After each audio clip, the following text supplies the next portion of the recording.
Hi hello ನಮಸ್ತೆ ಎಲ್ಲರಿಗೂ welcome back to new video. I hope you are doing well. ಎಲ್ಲರೂ ಮಸ್ತ್ ಗೆಚ್ಚದ್ರಿ ಅಂತ ಅನ್ಕೋತೀನಿ. Yes, good morning from Dharwad. Time almost 10:30 ಆಯ್ತು. ಈಗ ಜಸ್ಟ್ ಲೈಕ್ ನಾವು ಮನೆ ಬಿಟ್ಟು ಇಲ್ಲಿಂದ ಗೋಕುಲ್ TVS ಕಡೆ ಹೊಂಟೇವೆ ಹುಬ್ಳಿಗೆ. ಸೊ ಇಶ್ಯೂ ಅಂತೂ ನಿಮ್ಗೆ ಗೊತ್ತೈತೆ, ಲೈಕ್ ಲಾಸ್ಟ್ ವಿಡಿಯೋ ಎಲ್ಲ ನೋಡಿನಿ ಅಂತ ಅನ್ಕೋತೀನಿ. ಮಂತ್ರಾಲಯದಿಂದ ಶ್ರೀಶೈಲ ಕಂಪ್ಲೀಟ್ ಸೀರೀಸ್ ನೋಡಿರಿ ಅಂತ ಅನ್ಕೋತೀನಿ. ನೋಡಿದರೆ ನಿಮ್ಗೆ ಗೊತ್ತಿರ್ತೈತಿ ಲೈಕ್ ನಂದು ಶ್ರೀಶೈಲದಿಂದ ವಾಪಸ್ ಧಾರವಾಡ ಬರೋದು ರೈಡ್ ಎಷ್ಟು ಟಫ್ ಇತ್ತು ಅಂತೇಳಿ. ಅಂದ್ರೆ tough in the sense like road ಏನೋ ಒಂದು ಸ್ವಲ್ಪ ವರ್ಸ್ಟ್ ಇತ್ತು, ಲೈಕ್ ಅದಂತರೂ ಅಷ್ಟೇನು ಮ್ಯಾಟ್ರ್ ಆಗಲಿಲ್ಲ. ಬಟ್ ಎಕ್ಸ್ಟ್ರೀಮ್ ವೆದರ್ ಕಂಡೀಷನ್ಸ್ ಆಯ್ತಲ್ಲ, ಅಂದ್ರೆ ಮಳೆ ಸಿಕ್ಕಾಪಟ್ಟೆ ಆಯ್ತು. ಅದ್ರ ಜೊತೆಗೆ ಫಸ್ಟ್ 100 ಕಿಲೋಮೀಟರ್ಸ್ ಹೋಗ ನಮ್ದು ಗೇರ್ ಲಿವರು ಪ್ರಾಬ್ಲಮ್ ಬಂತು. ಸೊ ಅಲ್ಲಿಂದ ಲೈಕ್ ನಾನು ನೆಕ್ಸ್ಟ್ ಒಂದು ಆಲ್ಮೋಸ್ಟ್ 450 ಕಿಲೋಮೀಟರ್ಸ್ ಹೆಂಗೆ ಬಂದೆ ಲೈಕ್ ನನಗೆ ಗೊತ್ತಿಲ್ಲ. ಸೊ ಎಸ್, ಬಂದಮೇಲೆ ಆಲ್ಮೋಸ್ಟ್ ಒಂದು 4-5 ದಿವಸ ಈಗೇನು ನೋಡಾತಿರಲ್ಲ ಕ್ಲೌಡಿ ಇದೇ ಥರನ ವೆದರ್ ಇತ್ತು. ಆಮೇಲೆ ಮಳೆನೂ ಆಗತ್ತಿತ್ತು. ಸೊ ಬಟ್ ಇವತ್ತು ಮಳೆ ಏನಿಲ್ಲ. ಅದಕ್ಕೆ ಇವತ್ತು ನಾವು ಹೋಗಿ ಗಾಡಿ ಸರ್ವಿಸ್ ಮಾಡಿಸ್ಕೊಂಬಂದ್ರಾಯ್ತು ಅಂಥೇಳಿ ಹೊಂಟೇವಿ. ಸೊ ಇಲ್ಲಿಂದ ನಾನು ಈಗ ಹುಬ್ಳಿ ಕಡೆ ಹೊಂಟೇನೆ, ಅಂದ್ರೆ ಗೋಕುಲ್ TVSಗೆ ಹೇಳ್ದಂಗೆ ಸರ್ವಿಸ್ ಸೆಂಟ್ರಿಗೆ ಹೋಗಿ ಲೈಕ್ ಚೆಕ್ ಮಾಡಿಸ್ಬೇಕು ಆ್ಯಕ್ಚುಲಾಗಿ ಏನು ಪ್ರಾಬ್ಲಮ್ ಐತಿ ಗೇರ್ ಲಿವರ್ ಅಂತೇಳಿ. ಇನ್ ಕೇಸ್ ಏನಾದರೂ ಮೈನರ್ ಇಶ್ಯೂ ಇದ್ರೆ ಫೈನ್, ಲೈಕ್ ಅಂದ್ರೆ ಕರೆಕ್ಟ್ ಆಗುತ್ತಂದ್ರೆ ಮಾಡಿಸ್ಬೋದು. ಇಲ್ಲ ಅಂದ್ರೆ ಕಂಪ್ಲೀಟಾಗಿ ಫುಲ್ ಎಲ್ಲ ರಿಪ್ಲೇಸ್ಮೆಂಟ ಮಾಡ್ಬೇಕಂತಂದ್ರೆ ನೋಡೋಣ ಹೆಂಗಾಗುತ್ತೆ ಅಂತೇಳಿ. ಒಂದು ಸಲ ಹೋಗಿ ಅಲ್ಲಿ ಚೆಕ್ ಮಾಡಿಸೋಣ ಏನೇನಾಗೈತಿ ಅಂತೇಳಿ. ಅಲ್ಲಿ ಚೆಕ್ ಮಾಡಿಸಿದ್ಮೇಲೆ ಲೈಕ್ ನಮ್ಮ ಕಂಪ್ಲೀಟ್ ಡೀಟೇಲ್ಸ್ ಗೊತ್ತಾಗುತ್ತೆ. ಇದು ಶಿಫ್ಟ್ ಮಾಡೋದಂತೂ ದೊಡ್ಡ ತಲೆನೋವು ಆಗ್ಬಿಟ್ಟೈತಿ ಇದ್ರೊಳಗಡೆನ. ಎವ್ರಿ ಟೈಮ್ ಅದು ಏನಾಯ್ತಲ್ಲ ಅಂದ್ರೆ ಗೇರ್ ಇನ್ ಕೇಸ್ ಲೈಕ್ ನಾನು ಲಾಸ್ಟ್ ಟೈಮ್ ಹೇಳಿದ್ದೆ, ಅದು ಇನ್ ಕೇಸ್ ಏನಾದರೂ ಅಪ್ಶಿಫ್ಟ್ ಮಾಡ್ಬೇಕಂದ್ರೆ ಒಂದು ಸಲ ಮಾಡ್ಬೋದು. ಮತ್ತೊಮ್ಮೆ ಅಪ್ಶಿಫ್ಟ್ ಮಾಡ್ಬೇಕಂದ್ರೆ ಅದನ್ನು ಲೈಕ್ ನಾರ್ಮಲ್ ಇದು ಒಂದು ನ್ಯೂಟ್ರಲ್ ಲೆವೆಲಿಗೆ ತಂದು ಮತ್ತೆ ಮಾಡ್ಬೇಕು. ಅದೆಷ್ಟೋ ಸಲ ಹಿಂಗೆ ನ್ಯೂಟ್ರಲ್ ಲೆವೆಲ್ ತರೋದ್ರಾಗ ಮತ್ತೆ ಡೌನ್ ಶಿಫ್ಟ್ ಆಗ್ಬಿಟ್ಟಿರ್ತೈತಿ. ದೊಡ್ಡ ತೆಲ್ಲು ಅಂದ್ರೆ ದೊಡ್ಡ ತೆಲ್ಲು ಆಗ್ಬಿಟ್ಟೈತಿ. ಸೊ ಇದುವರೆಗೂ ಗಾಡಿ ಒಳಗೆ ಒಂದು ಪ್ರಾಬ್ಲಮ್ ಬಂದಿಲ್ಲ. ಲೈಕ್ ನಾನು ಗಾಡಿ ತೊಗೊಂಡು ಏನಂದ್ರೆ ಮೋರ್ ದನ್ 2.5 years ಆಯಿತು. 2.5 years ಒಂದು ಪ್ರಾಬ್ಲಮ್ ಬಂದಿಲ್ಲ. ಇದು ಫಸ್ಟ್ ಟೈಮ್. ಇದ್ರೊಳಗಡೆ ಅಂಥ ದೊಡ್ಡ ಏನು ಇಶ್ಯೂ ಅಲ್ಲ. ಅಂದ್ರೆ ಎಲ್ಲೂ ಲೈಕ್ ಅಂದ್ರೆ ಗಾಡಿ ನಿಲ್ಲಿಲ್ಲ, ಅದೊಂದು ದೊಡ್ಡ ಮಾತು. Thanks to like TVS and BMW for building such a great machine. So ಈ ಗಾಡಿ ಲೈಕ್ ಅಂದ್ರೆ ಯಾವ ಥರ ಪರ್ಫಾರ್ಮ್ ಮಾಡ್ತೈತಿ ಅಂದ್ರೆ ಲೈಕ್ ಅಂದ್ರೆ ಹೇಳೋಕ್ಕಾಗೋದಿಲ್ಲ. ಲೈಕ್ ಅಂದ್ರೆ ಗಾಡಿದ ಪರ್ಫಾರ್ಮೆನ್ಸ್ ಆಯಿತು. ಆಮೇಲೆ ಇದು ನಾನು ಹೇಳಿದ್ದೆ ಎಲ್ಲೋ ಲೈಕ್ ಡೌನ್ ಶಿಫ್ಟ್ ಮಾಡೋಕೆ ಹೋಗಿರ್ತೀನಿ, ಆದ್ರೆ ಅಪ್ ಶಿಫ್ಟ್ ಆಗ್ಬಿಡ್ತೈತಿ. ಎಸ್, ಲೈಕ್ ಗಾಡಿ ಪರ್ಫಾರ್ಮೆನ್ಸ್ ಅಂತೂ ಹೇಳೋಂಗಿಲ್ಲ, ಆ ಲೆವೆಲ್ ನೆಕ್ಸ್ಟ್ ಐತಿ. ನಾನು ಲೈಕ್ ಗೋಕುಲ್ TVSಗೆ ಹೋಗಕ್ಕೆ ಯೂಶ್ವಲ್ ನಾನು ಸಿಟಿ ರೋಡ್ ತೊಗೊಲಿಲ್ಲ, ಅಂದರೆ ಟ್ರಾಫಿಕ್ ಜಾಸ್ತಿ ಇರ್ತೈತಿ. ಆಮೇಲೆ ಇಲ್ಲಿ ಹೈವೇ ಮೇಲಿಂದನೂ ಡೈರೆಕ್ಟ್ ಲೈಕ್ ನಾನು ಗೋಕುಲ್ ರೋಡ್ ಹೋಗೋನಟ್ಟ ಆದ್ರೆ ಲೈಕ್ ನನಗೆ ಹತ್ರನೂ ಆಗುತ್ತೆ, ಆಮೇಲೆ ಈಸಿನೂ ಆಗುತ್ತೆ, ಅಷ್ಟೊಂದು ಟ್ರಾಫಿಕ್ ಇರೋದಿಲ್ಲ. ಅದಕ್ಕೆ ಈ ರೂಟಿಂದ ನಾನು ಹೊಂಟೇನೆ. ಕಂಪ್ಲೀಟಾಗಿ ಒಂದು ಓವರ್ ವ್ಯೂ ಕೊಡ್ಬೇಕಂದ್ರೆ ಜರ್ನಿ ಹೆಂಗಿತ್ತಂದ್ರೆ ಎಷ್ಟೋ ಸಲ ಲೈಕ್ ನಾನು ಮಿನಿಮಲ್ ಶಿಫ್ಟಿಂಗ್ ಅಂದ್ರೆ ಲೈಕ್ ಎಷ್ಟು ಆಗುತ್ತಲ್ಲ ಅಷ್ಟು ಕಮ್ಮಿ ಶಿಫ್ಟಿಂಗ ಮಾಡೀನಿ. ಅಂದ್ರೆ ನನಗೆ ಅದೊಂದು ಭಯ ಆಯ್ತು, ಎಲ್ಲರ ಇನ್ ಕೇಸ್ ಏನಾದರೂ ಕಟ್ ಆಯ್ತು ಅಂದ್ರೆ ಇಲ್ಲ ಏನೋ ದೊಡ್ಡ ಪ್ರಾಬ್ಲಮ್ ಆಗಿ ಶಿಫ್ಟ ಮಾಡೋಕ್ಕಾಗದೇ ಇರೋ ಲೆವೆಲ್ಗೆ ಆಯ್ತು ಅಂದ್ರೆ ಭಾಳ ವಜ್ಜಾಗುತ್ತೆ ಅಂತೇಳಿ ನಾನು ಎಷ್ಟೋ ಸಲ ಲೈಕ್ ಅಂದ್ರೆ 4th 5th ಗೇರ್ ಒಳಗಡೆನ ಲೈಕ್ ಗಾಡಿ ಸ್ಟಾರ್ಟ್ ಮಾಡೀನಿ. ಎಷ್ಟೋ ಕಡೆ ಸ್ಟಾಪ್ ಆದಾಗ ಅದು ಶಿಫ್ಟ್ ಮಾಡೋದು ಅಷ್ಟು ತೆಲ್ಲೂ ಆಗ್ಬಿಟ್ಟಿತ್ತು. ಈಗೂ ಲೈಕ್ ಆಲ್ಮೋಸ್ಟ್ ಹಂಗೆ ಐತಿ. ಆಲ್ಮೋಸ್ಟ್ 1.5 ವರ್ಷ ಆಗಕ್ಕೆ ಬಂತು ಅನ್ಸುತ್ತೆ. ಇದು ನಮ್ದೇನು 40 ಕಿಲೋಮೀಟರ್ ಒಂದು 30 ಕಿಲೋಮೀಟರ್ ಸ್ಟ್ರೆಚ್ ಐತಲ್ಲ ಹುಬ್ಳಿ ಟು ಧಾರವಾಡ ಹೈವೇದ NH4. ಯಾವ ಲೆವೆಲ್ಗೆ ಒಂಥರ ಬೇರೆ ಅಂದ್ರೆ ಫಾಸ್ಟ್ ಅಂತಲ್ಲ, ಬೇರೆ ಯಾವುದೋ ಹೈವೇ ಕಂಪೇರ್ ಮಾಡಿರಿ, ಆಮೇಲೆ ಇಲ್ಲ ಬೇರೆ ಎಲ್ಲ ಕೆಲಸ ಕಂಪೇರ್ ಮಾಡ್ತಿರಲ್ಲ ಇಲ್ಲ ಆಗೋದು, ಅದ್ರ ಪ್ರಕಾರ ಒಂದು ಫಾಸ್ಟಾಗೆ ಮೂವ್ ಆಗೋದೈತಿ. ಫುಲ್ ಬೇಗ ಸ್ಟ್ರೆಚ್ ಎಷ್ಟೋ ಕಡೆ ಲೈಕ್ ಅಂದ್ರೆ ರೋಡ್ ಕಂಪ್ಲೀಟ್ ಆಗೈತಿ. ಹುಬ್ಳಿಯಿಂದ ಇಲ್ಲಿವರೆಗೂ ಒಂದೊಂದು ಕಡೆ ಆಲ್ಮೋಸ್ಟ್ ಕಂಪ್ಲೀಟ್ ಆಗೈತಿ. ಬಟ್ ಈ ಮಿಡಲ್ ಏನು ಧಾರವಾಡ ಪಾರ್ಟ್ ಐತಲ್ಲ, ಅಂದ್ರೆ ಈ ಇಟ್ಟಿಗಟ್ಟಿ IIIT ಹೋಗೋದ್ರ ರೋಡ್, ಅಲ್ಲಿಂದ ಹಿಡಿದು ಧಾರವಾಡ ಕಡೆ ನಡು ಒಂದು ಸ್ವಲ್ಪ ಅಲ್ಲಲ್ಲಿ ಬಾಕಿ ಐತಿ. ನನಗೆ ಇದೊಂದು ಕನ್ಫ್ಯೂಸ್ ಆಗುತ್ತೆ ಈ ರೋಡ್ ಏನಂತಂದ್ರೆ, ಒಂದೊಂದು ಕಡೆ ಫುಲ್ ಹೆಂಗಂದ್ರೆ ಕೆಳಗೆ ಫುಲ್ ತೆಗ್ಗೈತಿ, ಒಂದೊಂದು ಕಡೆ ಫುಲ್ ಅಪ್ಪಿಲ್ ಐತಿ.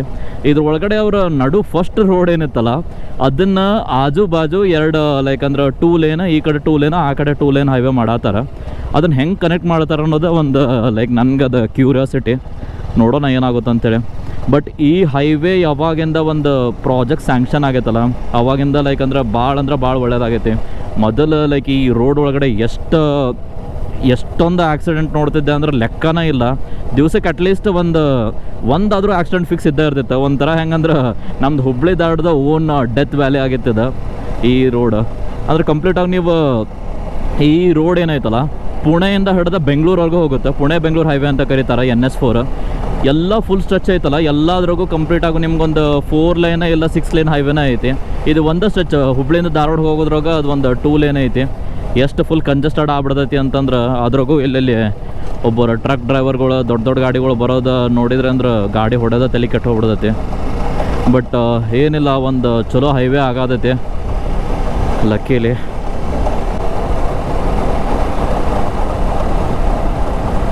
ಇನ್ನೊಂದು ಏನಂದ್ರೆ ನಂದು ಚೈನು ಆಲ್ಮೋಸ್ಟ್ ಫುಲ್ ಡ್ರೈ ಆಗೈತಿ.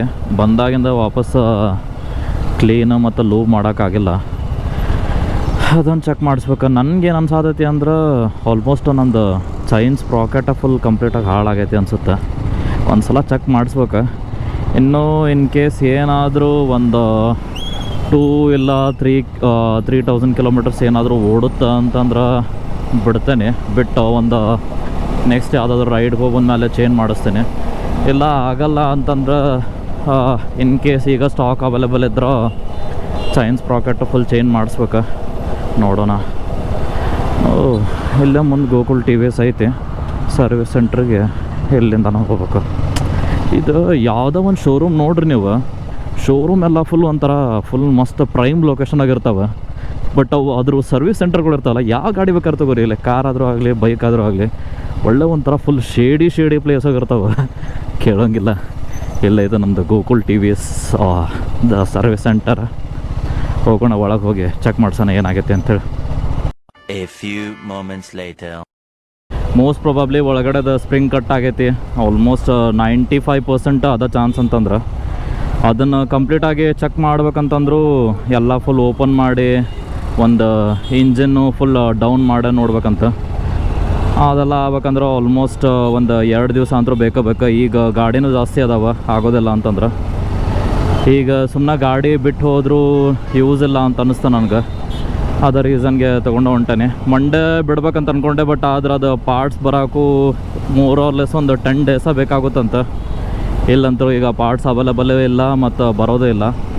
ಇದು TVSದವ್ರು ಯಾವಾಗ ಇವು 2 ಗಾಡಿ ಏನು ಬಿಟ್ಟಾರಲ್ಲ, ಅಂದ್ರೆ ಎಸ್ಪೆಷಲಿ ಇದು RR 310 ಮತ್ತು ಅದಾದಮೇಲೆ RTR 310, ಇದ್ರದ್ದು ಒಂಥರ ಯಾವುದೋ ಒಂದು ಗಾಡಿ ಆಗಲಿ ಗಾಡಿ ಮ್ಯಾನುಫ್ಯಾಕ್ಚರ್ ಅಂದರೂ ಮಾಡಿಬಿಡ್ತಾರೆ. ಪಾರ್ಟ್ಸ್ ಸಿಗೋಕೆ ಒದ್ದಾಡಿ ಹೋಗ್ಬೇಕು, ಹಂಗಾಗುತ್ತೆ.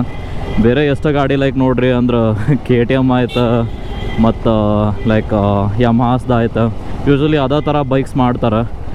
ಬಟ್ ಅವ್ರದ್ದೆಲ್ಲ ಪಾರ್ಟ್ಸ್ ಅವೈಲೇಬಲ್ ಇರ್ತಾವೆ. ಇದು ಹೆಂಗಂತಂದ್ರೆ ಇರೋ ಬೈಕ್ಸ್ ಎಲ್ಲ ಬೇರೆ ಬೇರೆ ಥರ. ಬಟ್ ಆದರೆ ಈ ಒಂದು 2 ಪ್ರೀಮಿಯಮ್ ಬೈಕ್ ಇರೋದು ಇವ್ರ ಕಡೆಯಿಂದ ಅದರ್ ರೀಸನ್ಗೆ ಪಾರ್ಟ್ಸ್ ಅಷ್ಟು ಈಸಿಯಾಗಿ ಸಿಗೋದು ಇಲ್ಲ. ಆರ್ಡ್ರ್ ಹಾಕಿದ ಮೇಲೆ ಅಲ್ಲಿ ಮ್ಯಾನುಫ್ಯಾಕ್ಚರಿಂಗ್ ಸ್ಟಾರ್ಟ್ ಆಗುತ್ತೆ. ಏನು ಮಾಡೋಕ್ಕಾಗೋಲ್ಲ. ಸೊ ಇನ್ನೊಂದು ಆಪ್ಷನ್ ಐತೆ ನನ್ನ ಕಡೆ. ಇದರ್ ಲೈಕ್ ನಾನು ಪಾರ್ಟ್ಸ್ ಆರ್ಡರ್ ಹಾಕಿ ಒಂದು 10 ಡೇಸ್ ಇಲ್ಲ 15 ಡೇಸ್ ವೆಯ್ಟ್ ಮಾಡಬೇಕು ಅದು ಬರೋವರೆಗೂ. ಅಲ್ಲಿವರೆಗೂ ಗಾಡಿ ಎಲ್ಲೂ ತೆಗಿಯೋಕ್ಕೂ ಆಗೋದಿಲ್ಲ. ಇಲ್ಲ ಸೆಕೆಂಡ್ ಆಪ್ಷನ್ ಏನಂತಂದ್ರೆ, ಸೊ ನಾನು ಡೈರೆಕ್ಟ್ಲಿ ಇಲ್ಲಿಂದ ಬೆಳಗಾವಿ ಒಳಗಡೆ ಪಾರ್ಟ್ಸ್ ಆರ್ಡರ್ ಹಾಕಿ ಬೆಳಗಾವಿದ ಸರ್ವಿಸ್ ಸೆಂಟ್ರಿಗೆ ಹೋಗಿ ಅಲ್ಲಿ 2 ದಿವಸ ಗಾಡಿ ಬಿಟ್ಟು ಸರಿ ಮಾಡಿಸ್ಕೊಂಬರ್ಬೇಕಷ್ಟೆ. ಅದನ್ನು ಬಿಟ್ಟರೆ ಬೇರೆ ಆಪ್ಷನ್ ಇಲ್ಲ. ಇಲ್ಲ ಅಂದ್ರೆ ಡೈರೆಕ್ಟಾಗಿ ಬೆಂಗಳೂರಿಗೆ ಹೋಗ್ಬೇಕು. ಈ ಕಂಡೀಷನಾಗ ನಾನು ಗಾಡಿ ಬೆಂಗಳೂರು ತೊಗೊಂಡು ಹೋಗೋದು ಒಂದು ಸ್ವಲ್ಪ ಕಷ್ಟ ಅನಿಸುತ್ತೆ. ಯಾಕಂದ್ರೆ ನನಗೆ ಅದೊಂದು ಆಲ್ರೆಡಿ ಒಂದು ಸಲ ಎಕ್ಸ್ಪೀರಿಯನ್ಸ್ ಆಗೈತಿ. ಶ್ರೀಶೈಲದಿಂದ ಇಲ್ಲಿಗೇನು ಬರೋದಿದ್ನಲ್ಲ, ಹೈವೇ ಮೇಲೆ ಎಷ್ಟು ಕಿರಿಕಿರಿ ಮಾಡ್ತಂತೇಳಿ ಸುಮ್ಮನೆ ನಾನು ಅದು ಬೆಂಗಳೂರವರೆಗೂ ಆಲ್ಮೋಸ್ಟ್ ಮೋರ್ ದೆನ್ 450 ಕಿಲೋಮೀಟರ್ಸ್ ಅದನ್ನ ರಿಸ್ಕ್ ತೊಗೊಳಕ್ಕೆ ಹೋಗೋದಿಲ್ಲ. ನನ್ನ ಪ್ರಕಾರ ಬೆಳಗಾವಿ ಹೋಗೋದೇ ಬೆಟ್ರ್ ಅನಿಸುತ್ತೆ. ಅಲ್ಲಿಂದ ಬೆಳಗಾವಿಗೆ ಹೋಗಿ ಬೆಳಗಾವ್ದೊಳಗಡೆ ಗಾಡಿ ಬಿಟ್ಟು ಅಲ್ಲಿಂದ ವಾಪಸ್ ಬಂದು ಒಂದು 2 ದಿವಸ ಆದಮೇಲೆ ಗಾಡಿ ಪಿಕಪ್ ಮಾಡ್ಕೋಬೋದು. ನೋಡೋಣ ಹೆಂಗಾಗುತ್ತೆ. ಲೈಕ್ ನೆಕ್ಸ್ಟ್ ಹೇಳ್ತೇನೆ, ಅಪ್ಡೇಟ್ ಕೊಡ್ತೇನೆ. ಈಗ ಆ್ಯಸ್ ಆಫ್ ನಾವು ಇಲ್ಲಿಂದ MK ಆಟೋಮೊಬೈಲ್ಸಿಗೆ ಹೊಂಟೀವಿ. ನಂದು ಏನು ಲಗೇಜ್ ಸೆಟಪ್ ಇತ್ತಲ್ಲ, ಸೊ ಅದು ಆಲ್ರೆಡಿ ಲೈಕ್ ಅಂದರೆ ಇನ್ಕಂಪ್ಲೀಟ್ ಆಯಿತು. ಸೊ ನಾನೀಗ ಆಲ್ರೆಡಿ ಟಾಪ್ ರ್ಯಾಕ್ ಮತ್ತು ಸ್ಯಾಡಲ್ ಸ್ಟೇ ಆರ್ಡ್ರ್ ಹಾಕೇನೆ. ಅದು ಇವತ್ತು ಬಂದಿರುತ್ತೆ. ಅಲ್ಲಿ ಹೋಗಿ ಲೈಕ್ ಅದನ್ನು ಕಲೆಕ್ಟ್ ಮಾಡ್ಕೊಂಡು ಬಿಲ್ಲಿಂಗ್ ಎಲ್ಲ ಮಾಡಿಸ್ಕೊಂಡು ಇನ್ಸ್ಟಾಲು ಮಾಡಿಸ್ಬೇಕು. ಇನ್ಸ್ಟಾಲ್ ಮಾಡಿಸಿ ಲೈಕ್ ನೋಡೋಣ ಹೆಂಗಾಗುತ್ತೆ ಅಂತೇಳಿ. ಇವತ್ತು ಅದು ಒಂದರ ಕೆಲಸ ಮುಗಿದ್ರೆ ಚಲೋ ಆಗುತ್ತೆ. ಇಲ್ಲ ಅಂದ್ರೆ ಅದು ಆಗಲಿಲ್ಲ ಅಂದ್ರೆ ತಲೆನೋ ಎದ್ದೋಗುತ್ತೆ. ಎಸ್ ಬಂದ್ವಿ MK ಆಟೋಮೊಬೈಲ್ಸಿಗೆ. ನೋಡೋಣ ಆಕ್ಸೆಸರಿ ಬಂದೈತನ ಅಂಥೇಳಿ ಚೆಕ್ ಮಾಡೋಣ.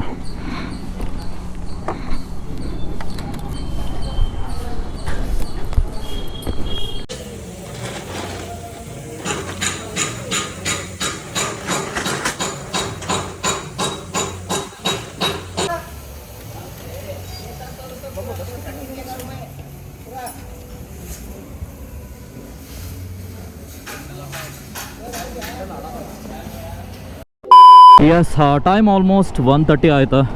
ಇವತ್ತು ಹೊರಗೆ ಬಂದಿದ್ದಕ್ಕೂ ಅಟ್ಲೀಸ್ಟ್ ಒಂದು ಕೆಲಸ ಆದರೂ ಮುಗೀತು. ನಮ್ಮದು ಟಾಪ್ ರ್ಯಾಕ್ ಮತ್ತು ಟಾಪ್ ಬಾಕ್ಸ್ ಏನು ಇನ್ಸ್ಟಾಲೇಷನ್ ಇತ್ತಲ್ಲ ಕಂಪ್ಲೀಟಾಗಿ ಮುಗೀತು. ಲೈಕ್ ರಿಯಲಿ ಫುಲ್ ಖುಷಿಯಾಗಿ ನಾ ಅಂತೂ ಆಲ್ಮೋಸ್ಟ್ ಒಂದು ಟಾಪ್ ರ್ಯಾಕ್ ಇನ್ಸ್ಟಾಲ್ ಮಾಡೋಕೆ ಏನಾದರೂ ಮೋರ್ ಆರ್ ಲೆಸ್ ಒಂದು 2 hours ಆಯ್ತು. ಈ ಸ್ಪೋರ್ಟ್ಸ್ ಬೈಕ್ ಒಳಗಡೆ ಈ ಥರ ಮಾಡಿಫಿಕೇಷನ್ಸ್ ಮಾಡಿಸ್ಬೇಕಂದ್ರೆ ತಲೆ ಕೆಟ್ಟು ಹೋಗುತ್ತೆ. ಯಾವುದೋ ಒಂದು ಅಡ್ವೆಂಚರ್ ಬೈಕ್ ತೊಗೊಂಡಿದ್ರೆ ಆರಾಮಾಗಿರೋದು. ಸಿಗ್ನಲ್ ಬಿದ್ದೈತಿ, ಇನ್ನೂ ಏನು ಮಾಡತ್ತಾರ ಇವರೆಲ್ಲ. ಮೊದಲ ನಮ್ಮ ಗೇರ್ ನೆಟ್ಟಂಗಿಲ್ಲ.